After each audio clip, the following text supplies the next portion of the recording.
आप सभी शिक्षक साथियों को मेरा प्यार भरा नमस्कार है और स्वागत है आप सभी का आपके अपने YouTube चैनल पवन सर की क्लास में। और एक बहुत ही खूबसूरत सा वीडियो या खूबसूरत सी जानकारी आपके बीच लेकर हम हाजिर हुए हैं और वो जानकारी है सुरक्षित शनिवार का। तो सुरक्षित शनिवार के कार्यक्रम के अंतर्गत आज हम लोग जानेंगे इन प्रमुख 4 बिंदुओं पे: हाथ धुलाई, व्यक्तिगत स्वच्छता, आसपास की साफ सफाई और कचरा प्रबंधन की जानकारी। तो आज का यह टॉपिक और यह वीडियो बड़ा ही इंपॉर्टेंट और महत्वपूर्ण होने वाला है, तो वीडियो के अंत तक बने रहिएगा। और यदि चैनल पे पहली बार आए हैं और ऐसे ही जानकारी के साथ हमेशा अपडेट रहना चाहते हैं तो चैनल को सब्सक्राइब करके बेल आइकन को जरूर दबाइएगा। और वीडियो यदि अच्छी लगे तो एक लाइक जरूर कीजिएगा और यदि आपकी इच्छा हो तो वीडियो को शेयर भी जरूर कीजिएगा। उम्मीद है आप वीडियो के अंत तक बने रहेंगे। और आज का जो हमारा टॉपिक है वो टॉपिक बहुत ही इंपॉर्टेंट है। बरसात के मौसम में इन आदतों की जो अहमियत हो जाती है, वैसे तो ये आदतें ऐसी है जो हमेशा हमारे जीवन में बनी रहनी चाहिए और हमारे द्वारा हमारे विद्यालय के छात्रों में और समाज में इनका प्रचार प्रसार होना चाहिए। लेकिन बरसात के मौसम में इनका इंपॉर्टेंस कुछ ज्यादा ही बढ़ जाता है, क्योंकि बरसात के मौसम में इन्फेक्शन होने की संभावना सबसे ज्यादा रहती है, खासकर उन बच्चों में जो हमारे विद्यालयों में आकर शिक्षा ग्रहण करते हैं। तो पहले हम लोग बात करते हैं हाथ धुलाई की। WHO का मानना है, विश्व स्वास्थ्य संगठन WHO का मानना है कि हमारे यहां हमारे देश में अधिकांश लोगों को अधिकांश बीमारियां सिर्फ इसलिए ज्यादा हो जाती है कि हम प्रॉपर तरीके से हाथों की सफाई नहीं कर पाते हैं। आपको याद होगा कोरोना काल का वो दिन, पेंडेमिक का वह दिन, जिसमें आदमी को आदमी से वैमनस्यता हो गई थी, नफरत हो गई थी। और उस समय भी अगर सबसे पहला और आखिरी कोई काम होता था तो हाथों को साफ करने का होता था। सभी घरों में सैनिटाइजर, सभी घरों में हैंड वॉश उपलब्ध हो गए थे, लेकिन धीरे धीरे वो आदतें हम छोड़ चुके हैं। लेकिन हमारे विद्यालय में जो नौनिहाल पढ़ते हैं उनकी सुरक्षा करना भी हमारा दायित्व बनता है। और इसी दायित्व के लिए हम लोग इस कार्यक्रम में हम ये जानते हैं कि हाथ धुलाई क्या होता है। तो जैसा कि मैंने कहा कि WHO का यह मानना है कि अधिकांश बीमारियों का जड़ सिर्फ हाथों का न धुलाई करना है। अगर ये आदत अगर हम अपने में और हम अपने विद्यालय के बच्चों में या अपने घर परिवार के बच्चों में विकसित कर देते हैं, आप यकीन मानिए 60 से 70% तक उनके संक्रमण होने की संभावना पूरी तरह क्या हो जाएगी, समाप्त हो जाएगी। क्योंकि ये जो हमारे हाथ हैं, इन्हीं हाथों से हम शरीर के किसी भाग को, चाहे आंख हो, चाहे नाक हो, चाहे मुंह हो, को छूते हैं। और अधिकांश संक्रमण, अधिकांश जो इन्फेक्शन होता है वो इन्हीं हाथों के द्वारा हमारे शरीर में पहुंचता है। हमें दूसरों से ज्यादा हमें अपने हाथों से ही अपने शरीर की सुरक्षा करने आनी चाहिए। और इसके लिए पहला काम यह है हाथ धुलाई। ये बहुत आसान काम है, समय समय पर आप सभी अपने विद्यालयों में कराते होंगे, लेकिन यह एक वीडियो आपको फिर से जागरूक करने का माध्यम है कि आप फिर से जागरूक हो और अपने विद्यालय में यह कार्यक्रम कराएं। तो इसके लिए क्या करना है कि अपने विद्यालय के बच्चों को हाथ धोने का जो तरीका है उसको प्रॉपर तरीके से बताना है। अभी मैं वह तरीका आपको बता रहा हूं कि अपने हाथ में हैंड वॉश या साबुन, ज्यादातर परफेक्ट हैंड वॉश ही होगा, उसको ले लेना है। ऐसे यहां पे मान लीजिए कि ये मेरा हैंड वॉश है, यहां ऐसे रहकर हमको हाथों को पहले इस प्रकार से रब करना है, पहले इस प्रकार से रब करना है। उसके बाद ऐसे धोना है, ऊपर से इसको ऐसे, उसके बाद इसको ऐसे करना है और तब उसके बाद यहां इंटरलॉकिंग कर लेना है। ऐसे यहां इसको साफ करना है, फिर इसको साफ करना है, फिर इसको ऐसे साफ करना है, इसको ऐसे साफ करना है, फिर उसके बाद ऐसे, ये देखिए ऐसे करना है, फिर ऐसे करना है, फिर ऐसे ऐसे ऐसे करना है ना। इसके बाद फिर ऐसे ये उंगलियों को साफ करना है, ऐसे करके उंगलियों को साफ करना है, प्रॉपर तरीके से अंगूठे की सफाई करनी है। फिर उसके बाद ऐसे पाम पे ले जाके ऐसे रगड़ना है, फिर इसको ऐसे रगड़ना है और फाइनली यहां तक हाथ को कम से कम 20 से 25 सेकंड तक प्रत्येक बच्चे को यह आदत बनाइए कि वे शौच से आने के बाद और खाना खाने के पहले किसी भी चीज को अपने मुंह में डालने से पहले प्रॉपर तरीके से, जो तरीका हमने आपको बताया उस तरीका से उनको हाथ धुलाई कार्यक्रम आना चाहिए। और इसके लिए मेरा निवेदन है आप सभी विद्यालयों से कि आप सभी अपने विद्यालयों में बच्चों को सुरक्षित शनिवार के इस कार्यक्रम के दिन हाथ धुलाई का कार्यक्रम व्यापक पैमाने पर जरूर करवाएं, क्योंकि यह एक ऐसा आदत है जो बहुत सारे बीमारियों को हमसे दूर भगाता है।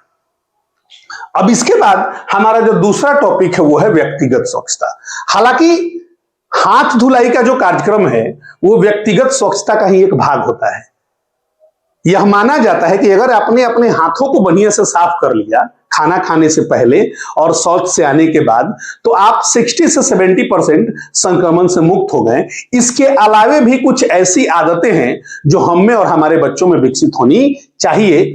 हालांकि इसकी तो बहुत बड़ी लिस्ट है, लेकिन उनमें अपने विद्यालय के बच्चों के लिए हम लोग यहाँ पे इतने कार्यक्रम को करा सकते हैं, उनको प्रेरित कर सकते हैं। जैसे प्रतिदिन स्नान करना और साफ कपड़े पहनना।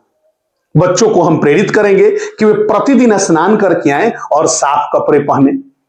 सुबह शाम दोनों समय दांतों की सफाई करना। अक्सर छोटे क्लास के जो बच्चे होते हैं उनमें यह आदत शुरू में विकसित नहीं होती है और उन्हें ब्रश करने का या दातुन करने का आदत नहीं होता है। तो ये हमारा काम होता है कि हम उन बच्चों को प्रेरित करें, उनके अभिभावकों को प्रेरित करें कि प्रतिदिन सुबह और शाम, खाना खाने के पहले सुबह में और शाम को खाना खाने के बाद ब्रश जरूर करें। ब्रश करने के तरीका को भी हम बताएंगे, क्योंकि अधिकांश लोगों को ब्रश करने का तरीका भी नहीं आता है, तो उसको भी बताना हमारा काम है। कि अगर हम दातुन का यूज करें तो नीम का दातुन यूज कर सकते हैं। उनका तो जमाना खत्म हो चुका है, लेकिन फिर भी अगर दातुन मिल जाए, नीम वगैरह का दातुन मिल जाए, तो हम आसानी से दांतों को साफ कर सकते हैं। उसको दांत को साफ करने का तरीका बताएं। सुबह शाम खाना खाने के बाद तो निश्चित रूप से दांतों को साफ करना चाहिए, जिससे दांतों का संक्रमण, मुंह का दुर्गंध, ये सभी समाप्त हो जाए। नाक, मुंह सहित पूरे शरीर को साफ करना। अक्सर हम देखते हैं कि हमारे विद्यालय के बच्चे अपने नाक में उंगली करते हैं, अपने कान में उंगली करते हैं। जब नाक में उंगली करते हैं तो ये नाक में जो जर्म्स होते हैं वो जर्म्स हमारे नाखून में आ जाते हैं और वो नाखून से शरीर के और भाग में जा सकते हैं। तो उन बच्चों को यह बातों को बताना होगा कि नहीं बाबू, नाक में उंगली करना, कान में उंगली करना, आंख में उंगली करना, ये सब गंदी आदतें हैं। इन आदतों को छोड़ना होगा और अच्छी आदतों का विकास करना होगा। खांसते या छींकते समय रुमाल का प्रयोग करें। ये एक अच्छी आदत है। इस आदत का भी अच्छा होना चाहिए कि यदि कोई बच्चा खांस रहा है, छींक रहा है, तो उस समय उसको अपने नाक पर, मुंह पे रुमाल का प्रयोग करना चाहिए, ताकि संक्रमण अगल बगल वाले बच्चों को नहीं फैले।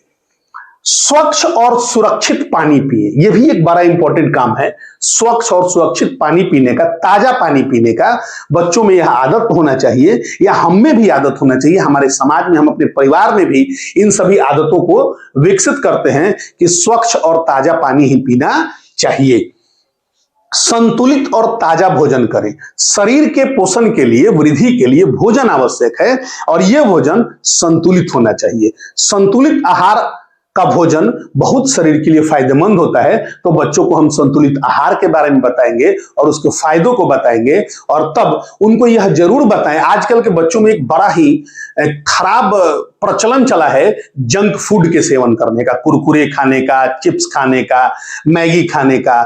ये सब जो पदार्थ हैं ये स्वास्थ्य के लिए कहीं से भी अच्छे नहीं हैं। तो हमें उनको इस बात के लिए प्रेरित करना पड़ेगा कि बच्चे और जो भी हमारे आसपास के लोग हैं उनको यह बात बताना पड़ेगा, जागरूकता फैलाना पड़ेगा कि नहीं, आप इन सब चीजों का सेवन नहीं करें। ये सब चीजें हमारे स्वास्थ्य के लिए बहुत खराब होती हैं।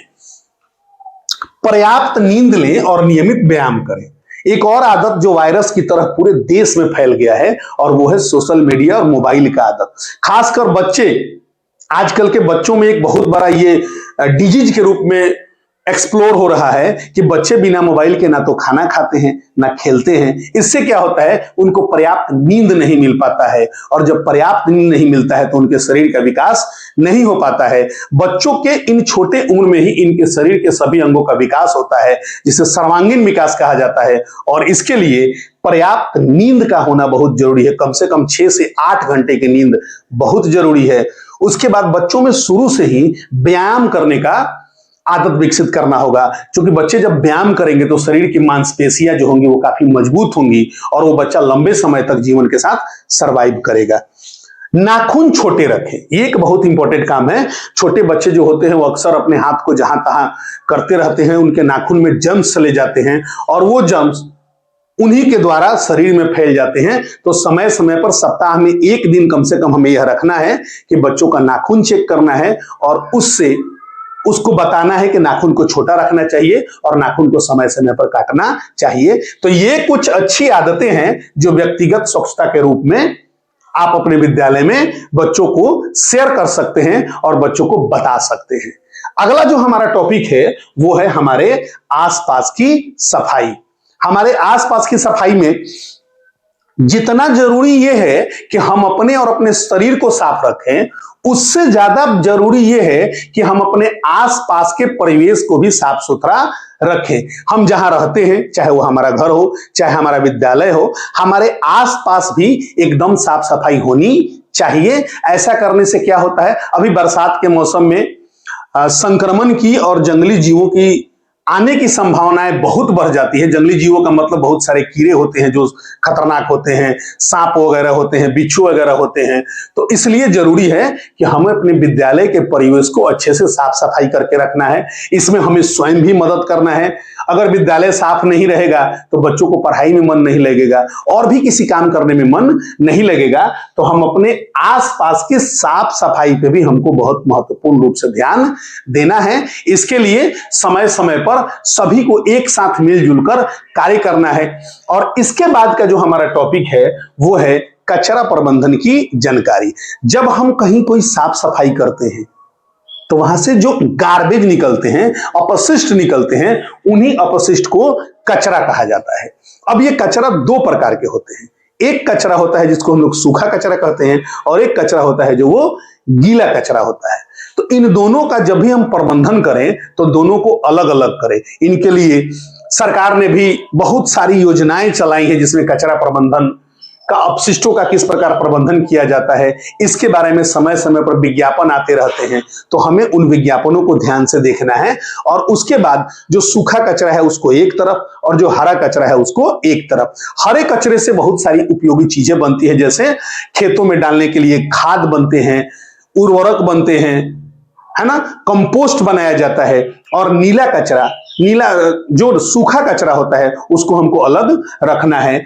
सबसे इंपॉर्टेंट बात, प्लास्टिक का प्रयोग नहीं करना है।